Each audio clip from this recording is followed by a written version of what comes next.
आजकल धर्म के व्यापार करने वालों की बाढ़ आई हुई है। हाँ, बहुत बड़ी फौज खड़ी हुई है उनकी।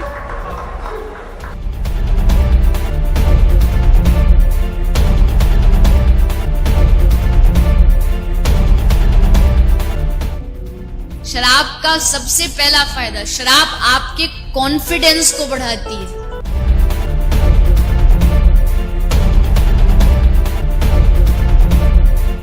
इसीलिए किसी को नाचने का शौक हो पर शर्म से नाच नहीं रहा हो, बस 2 ढक्कन पिला दो। और इस रास्ते पर हमको भटकाने वाले 10-20 नहीं है, सैकड़ों लोग हैं। कि अगर इस्लाम को पूरी दुनिया अगर स्वीकार कर ले तो इसमें कोई बुराई नहीं है, तो ऐसे हिंदू धर्म को मैं तिलांजलि देता हूं। हिंदू धर्म कुछ नहीं है। और भगवान राम की जिंदगी के वो प्रसंग कभी नहीं सुनाते जो हम में वीरता पैदा करें। सूरत आपकी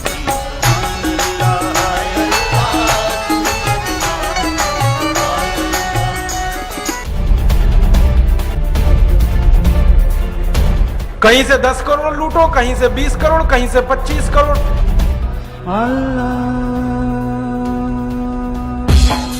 तेरी मोहब्बत दिल में है या अल्लाह, तेरी मोहब्बत दिल में है या अल्लाह। मैंने देखा है क्या क्या पाखंड और नौटंकी चलता है।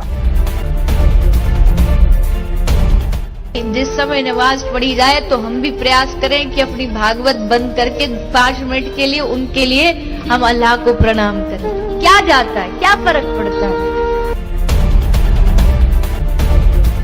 एक आया राम की कथा कहेगा 10 करोड़ लेके जाएगा, दूसरा कृष्ण की कथा कहेगा वो 15 करोड़ लेके जाएगा। मुझे मैं राम कथा में संकीर्तन कराता हूँ और बीच में हरि बोल कराता अली मौला बुलाता हूँ और पूरी सभा अली मौला का कीर्तन करती है।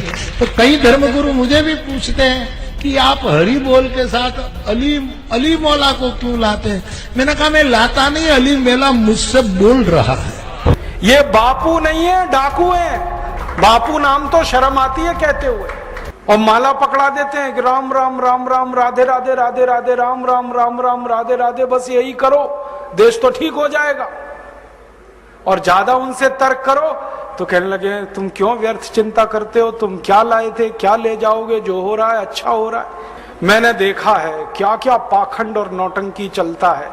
भगवान राम की कथा कहने आते और भगवान राम की जिंदगी के वो प्रसंग कभी नहीं सुनाते जो हम में वीरता पैदा करें, जो साहस पैदा करें।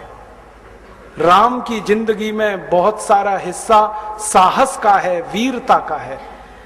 जब 14 वर्ष के लिए वनवास चले गए राम, तो हमको सुनाई जाती है राम की जो कथा ना, उसमें कहते हैं राम ने 14 साल एक ही काम किया, हाय सीते हे सीते, हाय सीते हे सीते, हाय सीते, ये सुनाते हैं हमको।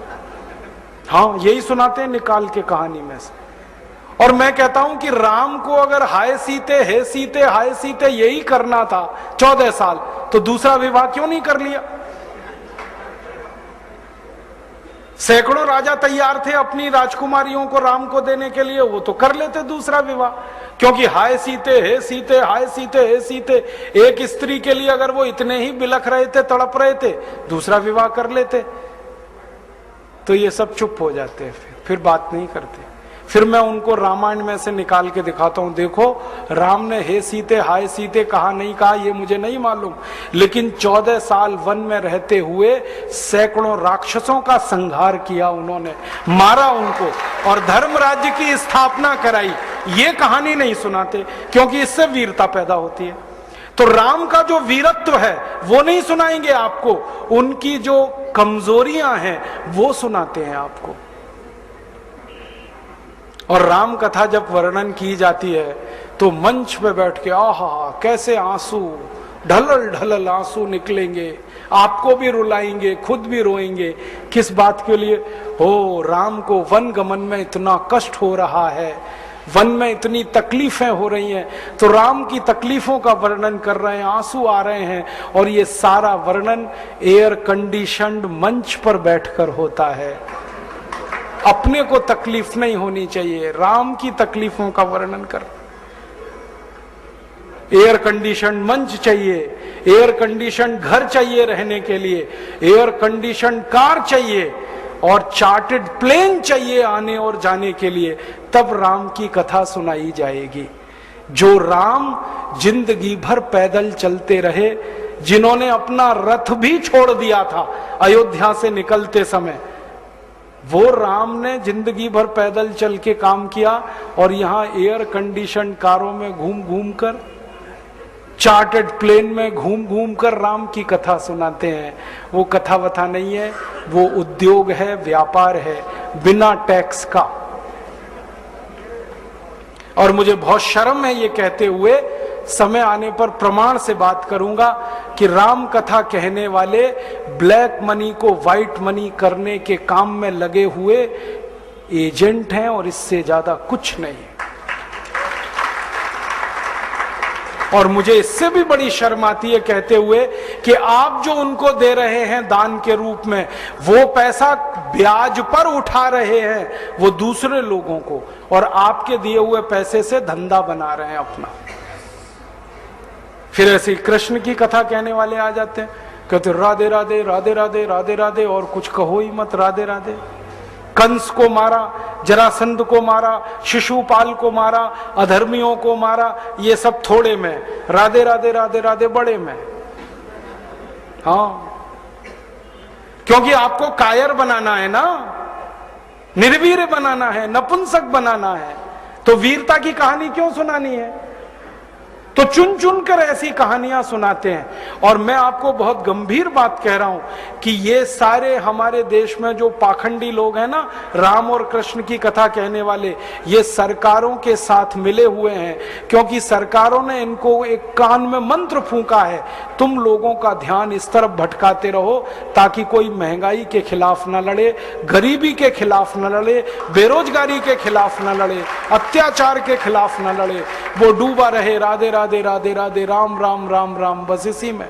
और समझाते रहो, तुम क्या लाए थे, तुम क्या ले जाओगे, क्यों व्यर्थ चिंता करते हो, जो हो रहा है अच्छा हो रहा है, आगे होगा और भी अच्छा होगा। एक रास्ता ये है।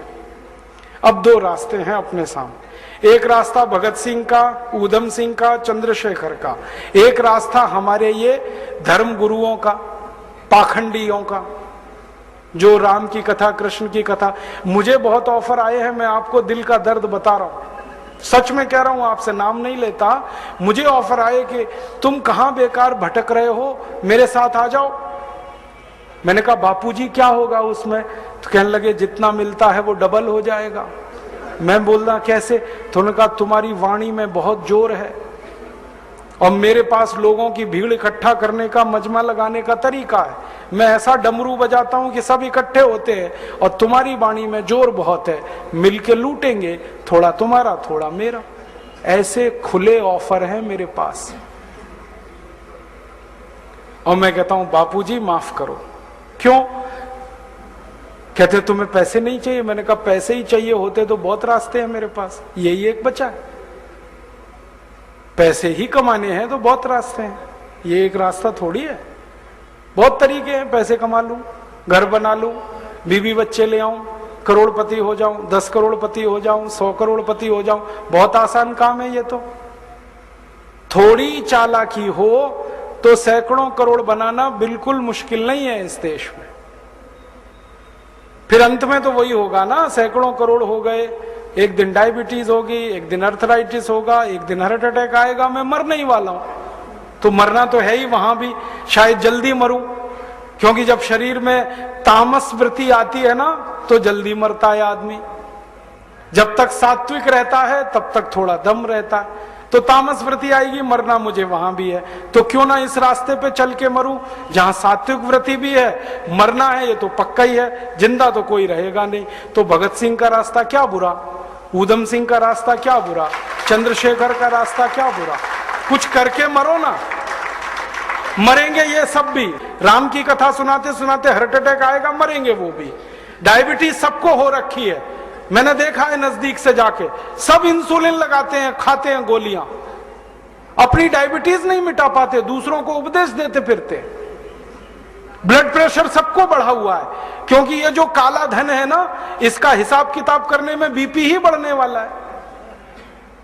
सब बीपी की गोलियां खाते हैं, सब डायबिटीज के लिए शिकार है, तो दूसरों को उपदेश देंगे तो मैं भी लग जाऊं, वो एक रास्ता है। एक रास्ता भगत सिंह, उधम सिंह, चंद्रशेखर का भी है। मौत तो दोनों में ही आने वाली है, बस अंतर इतना है, एक मौत ऐसी आएगी जिसको देश और समाज जिंदगी भर याद रखेगा, और एक मौत ऐसी आएगी कोई पूछेगा नहीं।